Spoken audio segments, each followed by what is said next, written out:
Cubic 851, turn right, heading 180. Order 14 Papa, turn right 245, report localizer established. Hey everyone, welcome back to DJ's Aviation and to another installment in my monthly recap series. I won't lie, August was an incredibly quiet month. The 2018 Farnborough Air Show no doubt had a huge impact on that, with hundreds of stories appearing during the week-long event. It meant that there wasn't much going on, and hence why this video may not be as interesting. That being said, if you are new to the series, essentially what I do is recap the news from the past months of this year for you all. I've, as you can imagine, already covered previous months leading up to August, and if you would like to check back on the ones you may have missed, feel free to click the card in the top right. Today, I'll be taking a look at Jet Airways, the MH370 Report, Boeing saving Antonov, and a lot more. In early August, we saw Boeing step in to help save Antonov, the aircraft manufacturer that makes the largest aircraft in the world, the AN225, a six-engined beast. A subsidiary of Boeing agreed a deal with Antonov to help supply them parts. Antonov had ceased production of aircraft due to a lack of parts earlier. It relied heavily on Russian imports, but after the collapse of multiple firms and the relationship between Ukraine and Russia deteriorating rapidly, it became impossible to actually produce aircraft. The deal will now see new parts be provided to Antonov to help build 8 brand new aircraft from now until the end of next year. The deal was signed at the 2018 Farnborough Air Show, but wasn't confirmed until the beginning of August. The president of Antonov said, "This warehouse will deal with products, materials, metals, non-metals, with all components we are not able to get from our former partner, the Russian Federation." Overall, the partnership gives the Ukraine-based manufacturer hope at succeeding in the future. Things have been rocky at Antonov, with chief managers leaving constantly. In fact, the president at the start of 2018 said, "Since 2014, there was no contracts for the AN148, AN518, AN74, AN140, created a long time ago, as well as new AN178 and AN132. Right at the end of July, in the final hours, the MH370 report was released to the public. It caused quite a bit of controversy because of the findings. The conclusion is that the plane was under manual control and was flown into the Indian Ocean on purpose. However, they said that they couldn't really come to any firm conclusion despite these findings because of a lack of evidence that was solid. In the report, the chief investigator said that the autopilot was disengaged, adding, "It has to be on manual. We have carried out 7 simulator tests, flight simulators, 3 at high and 4 at low speed, and we found the turn was made indeed under a manual, not autopilot."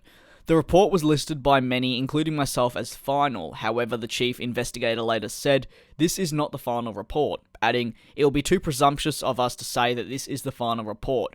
If the wreckage hasn't been found, if no victims have been found, how can we call the report our final report?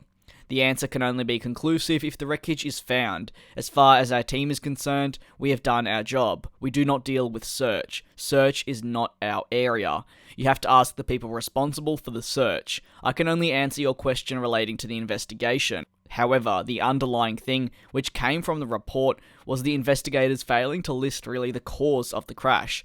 They said, the radio and telephone communication by the pilot and first officer with the controllers shows there was no evidence of any anxiety or stress. The aircraft maintenance record indicates the aircraft was well maintained. There was no record of any malfunction or defect of the aircraft, none that could have contributed to the disappearance," adding, "It is possible that the absence of communications prior to flight path diversion was due to the systems being manually turned off, whether with intent or otherwise. The route followed by the aircraft, the height at which it flew, did not suggest any mechanical problem with the aircraft's control system, fuel, or engines." Now, I do apologise for all the extracts in that particular section of the video, but I do believe it's very important when discussing the report and MH370 on a whole. However, what was outlined in this final report was really not what families of MH370 or Voice 370 as they are called were actually looking for. They were looking for a much more detailed report that would actually establish why the aircraft went down. This was more discussing how it went down rather than why. This is still something that no one really knows much about, and as the search has now been called off, it's really unclear whether we ever will truly find out what happened to MH370. The Airbus A220 experienced an order deferral during the month of August from customer Ethiopian Airlines. They said that they have suspended all their orders for 20 A220s as they evaluated the former C-Series and whether they truly needed it.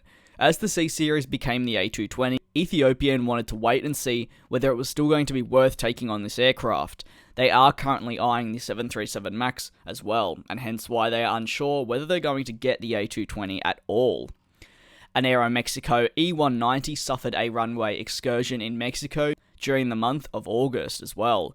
The aircraft was flying at essentially full capacity with 101 people on board an aircraft which is actually only configured to seat 99.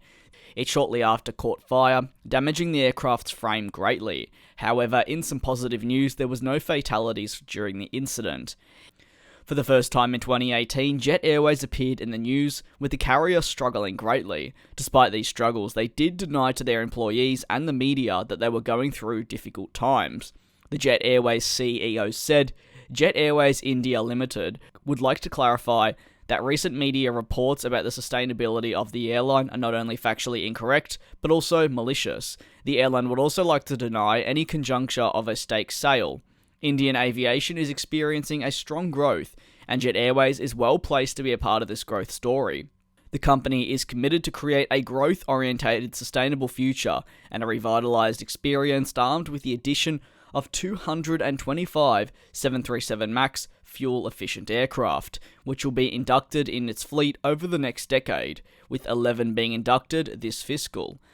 This envisioned growth will in fact require additional human capital. However, they have been experiencing severe losses and were also reported to be failing to pay their employees on time. It would become apparent as the year progressed that the airline was indeed struggling to pay its employees and that the situation was far worse than ever expected. Cathay Pacific during August reported losses of US $33 million. The airline had planned to complete a proper turnaround, but is now struggling too, with the extremely high operating costs, spurred on by the fuel costs. The losses were for the first half of this year. While revenue did grow, the airline still couldn't cope with the fuel and operating costs, which left them seeing losses. It is something which we've quickly seen become the normal for airlines within the aviation industry, and has also resulted in a number of high-profile airlines posting losses and shutting down as well. August saw a Q400 stolen by an individual working at an airport. The Q400 completed barrel rolls above the sky and later crashed, killing the only person on board. I don't want to cover this story any more than that, as it is a very sensitive matter to a number of people, and was sadly made fun of by a lot after it occurred. Highfly, who recently acquired their first A380, appeared in the news for all the wrong reasons, with Norwegian acquiring their services for the Gatwick to Newark service for a short period of time, while Norwegian 787s were out of action. However, these flights would be labelled as a disaster thanks to poor communication and heavy delays, which meant hundreds of passengers missed their connections from Newark.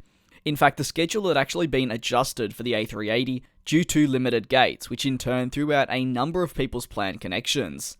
Finally, Air New Zealand announced the delivery date of their first A321neo, and also the cabin. In addition, we learned how the aircraft would wear a very special all-black scheme, which of course, if you didn't know, can be found on every single variant of the aircraft that Air New Zealand does indeed operate. And that is August for you. I would like to thank you very much for tuning into this video of mine. If you had a favourite story, whether it be Boeing saving Antonov, or you would like to weigh in on a topic such as MH370, maybe Ethiopian Airlines deferring the A220, maybe the Aeromexico E190, feel free to do so in the comment section below. If there was something I left out from the month of August, which I'm sure I did, as this video would be extremely long if I covered absolutely everything, also feel free to drop that in the comment section below. What I like to do is have the comments as a big discussion where you can post your thoughts, someone can come back and reply, and then we can just engage in a conversation. If you did enjoy this video, don't forget to hit the like button, and if you're new to the channel, feel free to subscribe as well. What I'll be doing is leaving a card in the top right, as I mentioned earlier in the video, which will indeed direct you to all the different videos I've covered in this series so far. I would recommend, if you haven't seen previous ones, to go back and watch them, as a lot of these stories began earlier in the year, and as the months have progressed, they've developed more and more. I would like to thank you very much once again for watching. I do very much look forward to you all joining me either in the next regular video or the next monthly recap. At this stage I am on a break, so I'm unsure when this will be going out in regards to other content.